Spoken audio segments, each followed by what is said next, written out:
Olá! Segunda-feira, 30 de junho de 2025 e começando aqui a nossa primeira edição do dia. Olha, o material que a gente analisou hoje sugere um movimento bem intenso lá no Congresso Nacional. A leitura, indica uma estratégia coordenada para esvaziar o poder do executivo, sabe? Mirando o controle do orçamento e, pelo jeito, com o olho lá nas eleições de 2026. Pois é. As fontes que a gente viu apontam para uma escalada de tensão institucional, talvez não tão na cara, assim, mas com consequências bem reais, né? Sim. E um episódio que parece chave para entender essa dinâmica toda, como está lá nos documentos, foi a recente derrubada daquele decreto presidencial sobre o IOF. O Imposto sobre Operações Financeiras. Exato. Aquele tributo que incide em várias transações. A derrubada disso parece ter sido um ponto de virada importante, sabe? Certo. Vamos explorar isso um pouco mais. A justificativa que deram publicamente para derrubar esse decreto do IOF foi para proteger o cidadão, né? Foi o que se disse, sim. Só que as fontes detalham que o decreto focava mais naquelas operações financeiras internacionais. Aí eu pergunto, faz sentido essa justificativa se o alvo não era bem a maioria da população? Fica meio, né? É uma ótima pergunta, né? O objetivo que o governo declarou com o decreto era tentar recompor a arrecadação, né? Algo tipo 61,5 bilhões até 2026. Uma cifra considerável. Exato. E isso vinha logo depois de várias desonerações fiscais que o próprio Congresso manteve e que custam caro para o cofre público. Inclusive, citaram dados do IPEA. O Instituto de Pesquisa Econômica Aplicada. Esse mesmo. Mostrando que essas renúncias, coisa de 8 a 9 bilhões por ano, tiveram um impacto bem baixo na geração de empregos. Então, derrubar o decreto do IOF, nesse cenário, só aprofunda o buraco fiscal para o governo. E aqui a coisa fica realmente interessante. A forma como essa derrubada aconteceu. As fontes descrevem assim, uma votação marcada meio de surpresa, super rápida, quase sem debate. Foi bem rápido. E o placar, expressivo. 383 a 98. Isso sugere o quê? Uma articulação muito forte no Congresso e talvez um certo isolamento do governo, não acha? Sem dúvida. Teve até uma nota do G1 lembrando que a última vez que um decreto caiu assim, de forma tão direta, foi lá em 1992, no governo Collor. Exatamente. Essa votação parece ser um sintoma, né, de uma estratégia maior. Fontes como o UOL, Brasil 247, Infumani, elas indicam que lideranças ali do Centrão... Aquele bloco pragmático, né? Isso, nomes como Hugo Mota, Davi Alcolumbre sendo citados. Estariam usando o orçamento como uma ferramenta de pressão mesmo. O objetivo seria ampliar o controle sobre os recursos federais, sabe? Barganhar cargos, ministérios... E desgastar o governo Lula, imagino. Desgastar o Lula e, claro, pavimentar o caminho para 2026. Aí entram na história aquelas controversas emendas PIX, né? Sim, as de menor transparência. Exato. E também a reação que teve a fiscalização dessas emendas pelo STF, lá com o ministro Flávio Dino, tudo isso parece fazer parte do mesmo jogo. Tá, mas e as implicações práticas disso tudo? Dessa disputa pelo orçamento? Quem é que sente o impacto no fim do dia? Olha, segundo a análise que está nos materiais, as consequências podem ser bem diretas e sérias para a população. Essa sabotagem fiscal, como alguns estão chamando. Sabotagem fiscal. Ameaça a continuidade ou até a expansão de programas sociais que são essenciais, né? Bolsa Família, Farmácia Popular, Minha Casa Minha Vida, até mesmo os reajustes do salário mínimo podem entrar na roda. Nossa, isso atinge em cheio a classe trabalhadora, então. Em cheio. E tende a acentuar a desigualdade no país. É um efeito cascata. E parece que não é só o Centrão agindo nisso, né? As fontes falam de uma convergência de interesses. Sim, exatamente. As fontes apontam por uma espécie de aliança não declarada, vamos dizer. O Central buscando poder político, controle do orçamento. Setores da elite econômica, aquela que às vezes chamam de Faria Lima, que resistem a qualquer ideia de taxar mais fortunas ou transações financeiras, e até setores ligados ao bolsonarismo entram nessa ponta. Entendi. Nesse cenário, algumas fontes, tipo o Correio Brasiliense, chegam a descrever o Congresso agindo quase como um coproprietário do orçamento, sabe? Numa disputa bem clara por protagonismo institucional. E essa percepção vazou. Como é que isso repercutiu fora do Brasil? A imprensa internacional notou? Notou sim. A agência Reuters, por exemplo, classificou a derrubada do decreto do IOF como um golpe na estratégia fiscal do governo.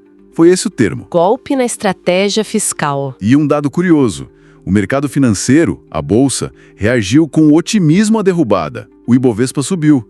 Isso pode ser lido como um sinal de alívio com a manutenção de certas isenções, né? Entendi. Enquanto isso, lá dentro do Congresso, tem gente da base do governo denunciando isso abertamente, certo? Com certeza.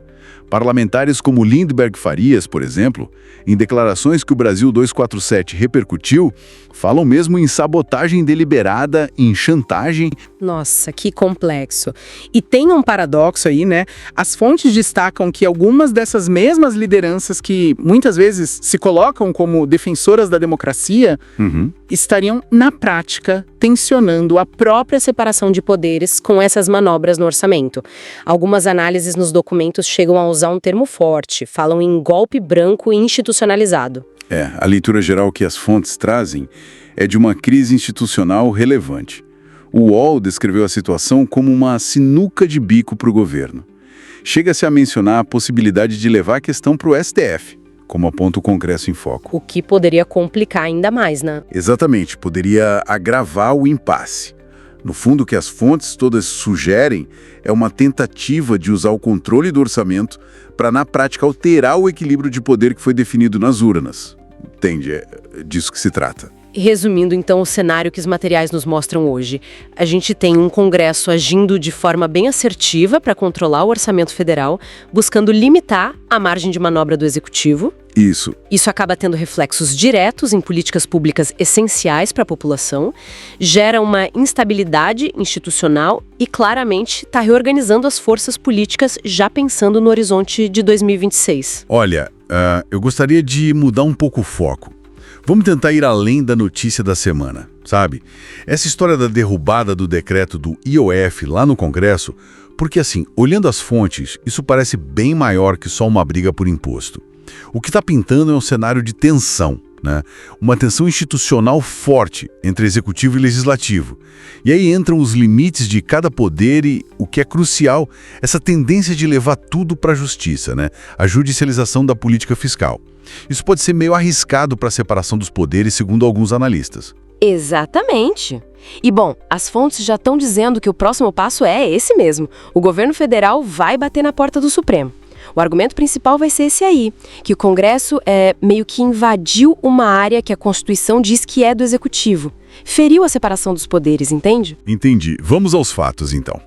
O Congresso pegou um instrumento, o tal do PDL, Projeto de Decreto Legislativo, e usou para cancelar o aumento do IOF que o presidente tinha decidido.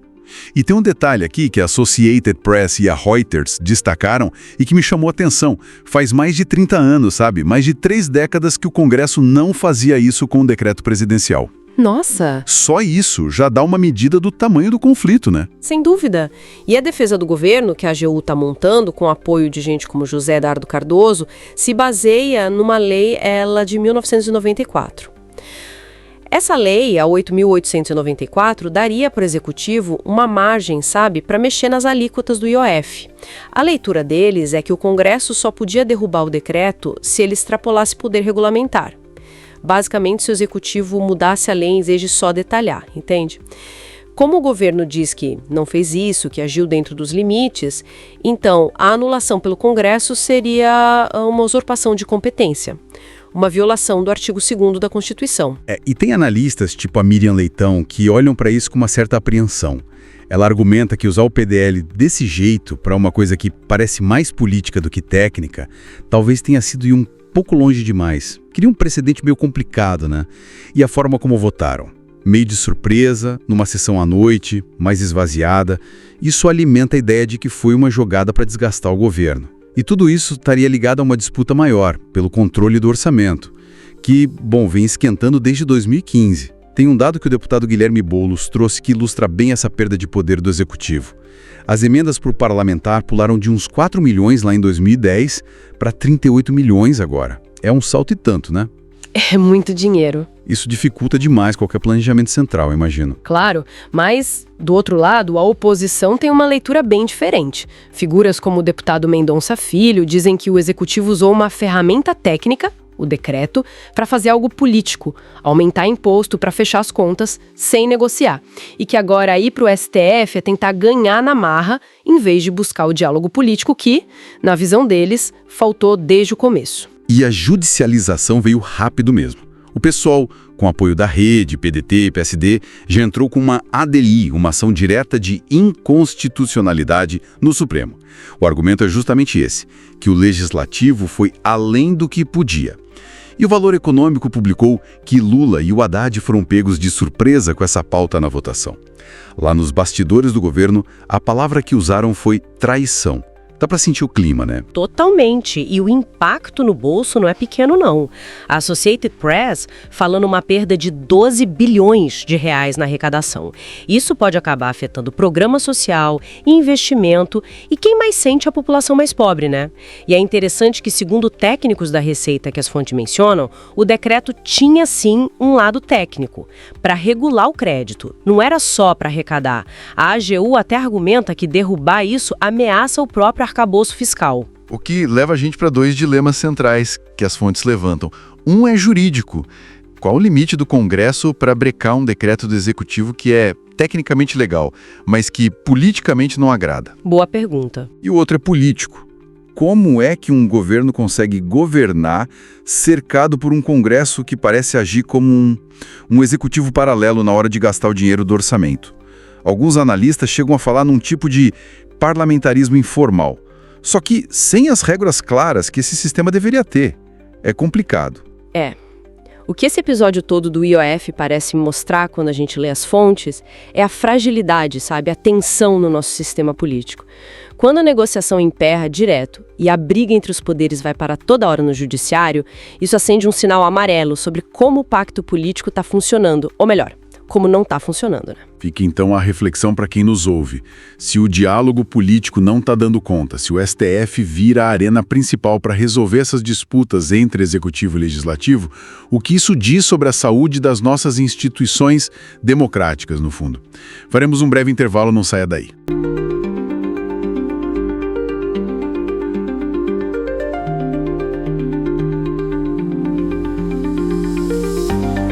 Voltando aqui.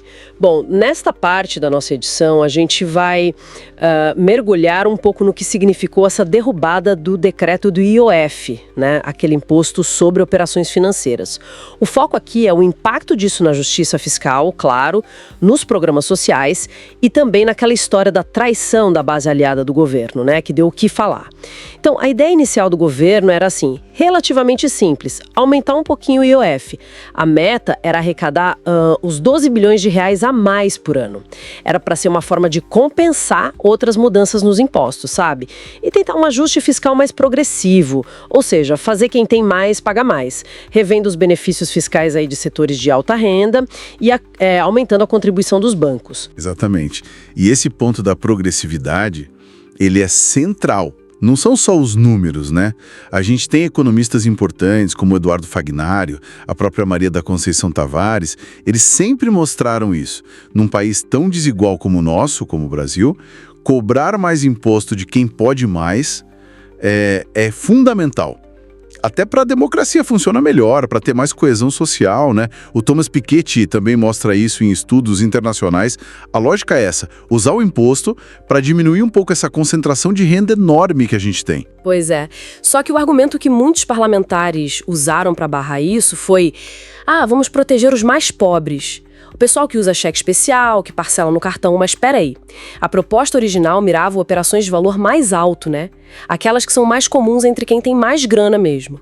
Foi bem forte a fala da deputada Érica Cocai naquela sessão, você lembra? Ela disse algo como: vocês estão tirando 12 bilhões da população pobre, do Minha Casa Minha Vida, do Bolsa Família, chega de cinismo.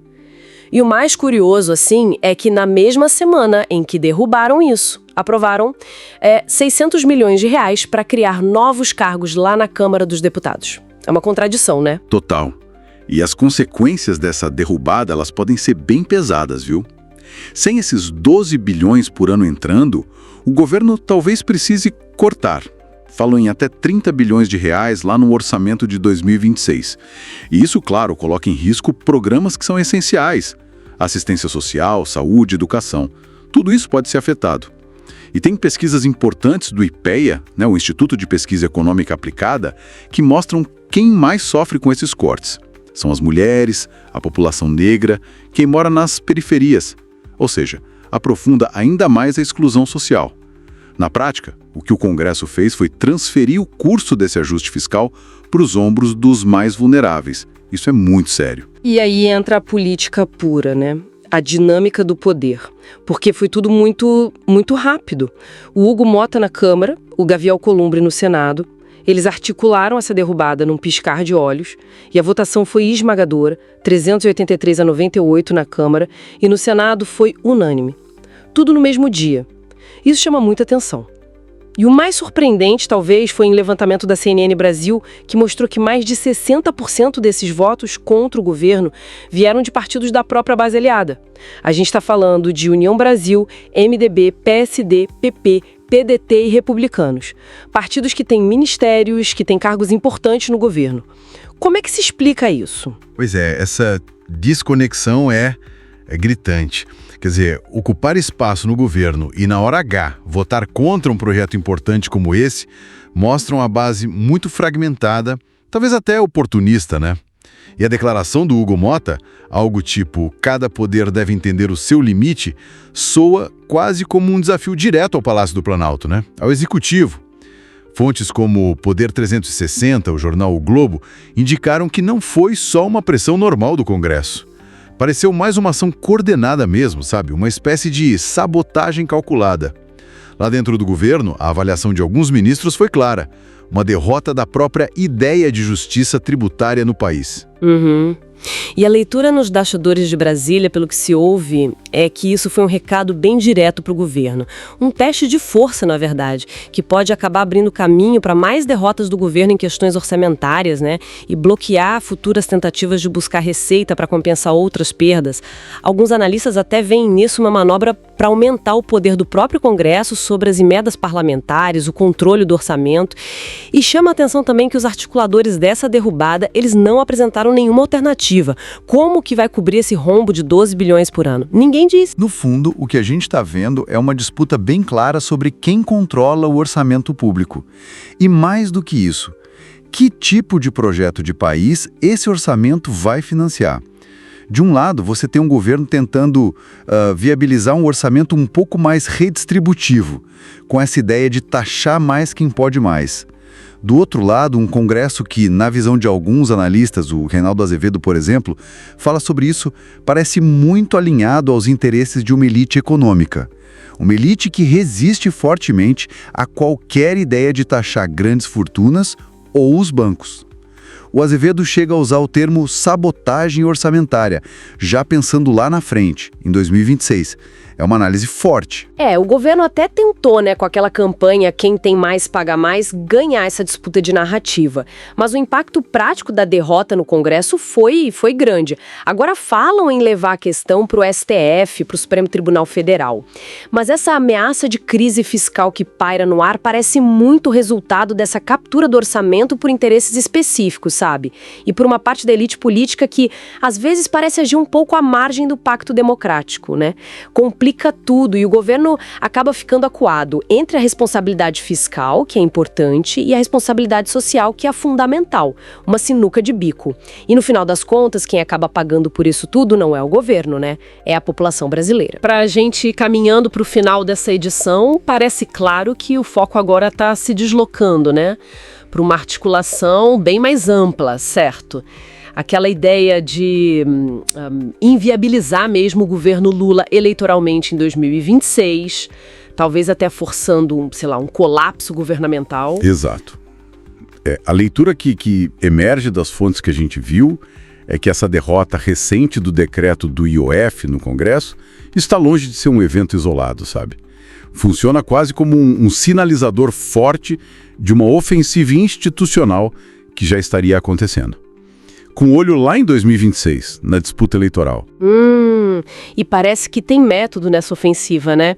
A gente mapeou em fontes como CNN Brasil, UOL, Informone, essa percepção de que o Congresso já está operando em modo 2026. A própria derrubada do IOF, por exemplo, aquela medida previa arrecadar uns 61 bilhões de reais até 2026, né? Taxando a operação internacional, fundo exclusivo, que afeta mais os ricos, basicamente.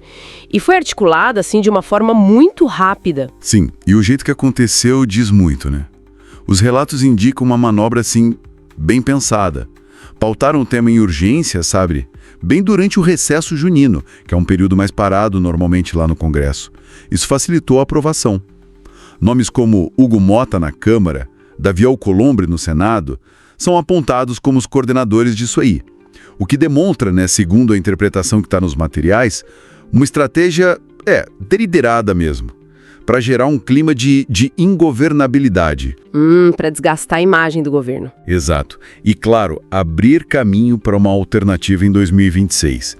Aí falam em nomes como Tarcísio de Freitas, com apoio Zaculícino, né? Ciro Nogueira, Antônio Rueda, setores ali da Faria Lima, o pessoal do mercado financeiro. E aqui a coisa fica interessante, porque a narrativa que usaram para justificar essa derrubada foi a de evitar um aumento de impostos para a população. Só que o decreto, na prática mesmo, ele pegava quem usa cartão internacional para compra fora e esses fundos exclusivos, né, dos super ricos. E, na verdade, o que o governo queria era reverter uma redução que foi feita lá no finalzinho do governo Bolsonaro. Como é que a gente entende essa dissonância? Fica meio estranho, né? Pois é, essa é uma contradição chave que as fontes apontam. Parlamentares que vivem defendendo austeridade fiscal, corte de gastos. Sim, o discurso padrão. Exato. São os mesmos que, segundo as reportagens, aprovam aumentos bem grandes no fundo eleitoral nas emendas parlamentares. Aí complica, né? E a mídia mais tradicional, tipo a gente viu um editorial de O Globo que é citado, também teria reforçado essa narrativa contra as medidas do governo. Chegou a chamar de enganação. E o que parece ficar convenientemente de fora dessa conta, por exemplo, é o impacto das renúncias fiscais. Ah, sim, os impostos que o governo deixa de cobrar de certos setores? Isso. Que basicamente são privilégios fiscais, né? E esses valores não são pequenos, não. Imagino que não. Tem números sobre isso? Tem sim. Os dados que a CUT levantou, baseados na própria Receita Federal e que estão citados nas fontes, estimam essas renúncias em tipo 860 bilhões de reais por ano. 860 bilhões? Por ano? Por ano. É um valor que, para ter ideia, supera os orçamentos de saúde e educação somados. Nossa. Então, quando você coloca esse número na mesa, a perspectiva sobre onde está o verdadeiro ralo fiscal muda um pouco, né? Mostra a seletividade desse discurso da austeridade. Ou seja, a discussão sobre responsabilidade fiscal parece bem direcionada mesmo. Foca em cortar programa social, mas protege ou até aumenta outros gastos, outros privilégios fiscais. E a leitura lá no Planalto, pelo que as fontes indicam, é que isso funciona como um recado, né? Um recado direto para o Lula. Ou ele desiste de 2026, ou o confronto institucional vai ser a regra do jogo. Exatamente. E ele parece que tem optado pela contenção, né? Por enquanto. Mas há relatos de que tem gente lá dentro que discorda dessa tática. Sim, há divergências. E o que está em jogo, segundo a interpretação que predomina nessas fontes que a gente analisou, vai além de uma disputa política normal, sabe?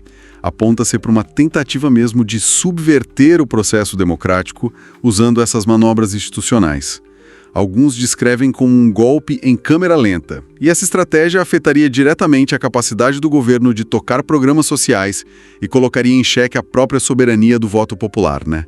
A intenção final, nessa visão, não seria só impedir o Lula, mas impedir um projeto de país focado em mais justiça social. Fica, então, essa reflexão pra gente, né? Até que ponto esse discurso da responsabilidade fiscal, que é importante, claro, mas até que ponto ele é usado como um pretexto, uma ferramenta para bloquear agendas de redução da desigualdade, independentemente de quem esteja no governo. É uma questão fundamental, sem dúvida. Sobre os limites da nossa representação democrática quando ela bate de frente com interesses econômicos e institucionais que já estão muito consolidados, né, no poder. Bom, os links para as fontes que a gente usou aqui nesta edição e também o acesso a outros artigos estão todos na descrição, tá? É isso. Um abraço e até a próxima. E lembrem-se que o podcast vai ao ar de segunda a sexta às 7 da manhã, meio-dia e 5 da tarde e também aos sábados ao meio-dia. Tchau, tchau.